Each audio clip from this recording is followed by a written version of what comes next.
तुम्ही पाहत आहात MCN न्यूज मराठी।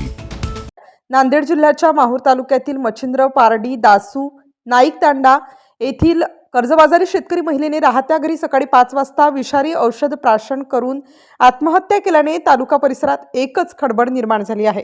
घरच्या मंडळींनी सदर महिलेला वाई बाजार आणि माहूर येथील रुग्णालयात दाखल केलं, परंतु उपचारादरम्यान तिची प्राणज्योत मालवल्याची घटना 12 डिसेंबर रोजी घडल्याने हळहळ व्यक्त करण्यात येत आहे। सुनीता परसराम राठोड वय 49 वर्ष असे मृतक महिलेचे नाव असून यांची माहूर शिवारात गट नंबर 83 मध्ये 5 एकर कोरडवाहू शेती आहे। त्या शेतीवर भारतीय स्टेट बँक शाखा माहूरचे 1 लाख रुपये तर बचत गटांचेही कर्ज या महिलेने घेतल्याची माहिती प्राप्त झाली आहे।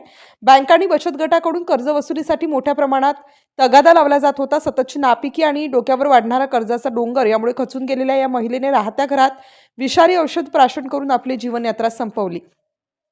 बँका आणि बचत गटांचे एजंट वेळोवेळी कर्जाची मागणी करत त्रस्त करून सोडत असल्याने पुरुष कर्जबाजारी शेतकऱ्यासह आता महिला कर्जबाजारी शेतकऱ्यावरही आत्महत्या करण्याची पाळी येत असल्याने शासनाने सर्व प्रकारची कर्जवसुली तात्काळ थांबवून मयताच्या वारसांना तात्काळ आर्थिक मदत द्यावी अशी मागणी स्थानिक ग्रामस्थांकडून करण्यात येत आहे।